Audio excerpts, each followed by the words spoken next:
ஒரு வியாபாரி தொழில்ல நஷ்டமாயிடுறாரு. என்னடா பண்றதுன்னு ரொம்ப விரக்தியோட ஒரு ஆத்தங்கர பக்கமா அப்படியே நடந்து போயிட்டே இருக்காரு. எப்படி நம்ம குடும்பத்த ரன் பண்ண போறோம்? இவ்ளோ நஷ்டமாயிடுச்சு. நம்ம எல்லாமே பிளான் பண்ணி தான் பண்ணோம். நெறைய பேர் நம்மள ஏமாத்திட்டாங்க, துரோகம் பண்ணிட்டாங்க. இதெல்லாம் நம்ம எப்படி ஃபேஸ் பண்ண போறோம்? எப்படி நம்மளோட ஃபேமிலிய இதுக்கப்புறம் ஹேண்டில் பண்ண போறோம்? அப்படின்னு ரொம்ப யோசிச்சுட்டு, ரொம்ப ஃபீல் பண்ணிட்டே இருக்காரு. அப்படியே ஆத்தங்கர ஓரமா போனதுனால அவருக்கு ரொம்ப நைட் ஆயிடுச்சு. நைட் ஆன அப்புறமும் ஒரு வீட்டுக்கு போறதுக்கு கொஞ்சம் கூட அவருக்கு மனசு இல்லாம அப்படியே யோசிச்சுட்டே இருக்காரு. அப்புறம் என்ன பண்றாருன்னா, அங்க இருக்கிறதெல்லாம் மண்ணுல கைய வச்சுக்கிட்டு, இலையெல்லாம் தூக்கி போட்டுட்டு இந்த மாரி பண்ணிட்டே இருக்காரு. அந்த மாதிரி பண்ணிட்டே இருக்கும்போது நடுராத்திரி ஆயிடுச்சு. அந்த நிலா வெளிச்சத்தில உட்காந்து நிலாவ பார்த்து யோசிச்சுட்டே இருக்கும்போது, குட்டி குட்டி கல்லெல்லாம் தூக்கி தூக்கி போட்டுட்டே இருக்காரு.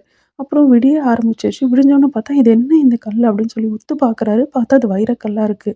நம்மள்ல நெறைய பேர் இப்படிதான் இழந்த காலத்த நெனச்சு, எதிர்காலமா இருக்க வைரக்கல்ல மிஸ் பண்ணிடுறோம். ஸோ, நம்ம பாசிட்டிவா பார்த்தோம்னா, அந்த வைரக்கல்ல நம்மளோட வாழ்க்கைய ஃபர்ஸ்ட்லேருந்து அத விட சூப்பரா ஆரம்பிக்க முடியுன்றது நமக்கு கண்டிப்பா புரிய வரும். Stay happy.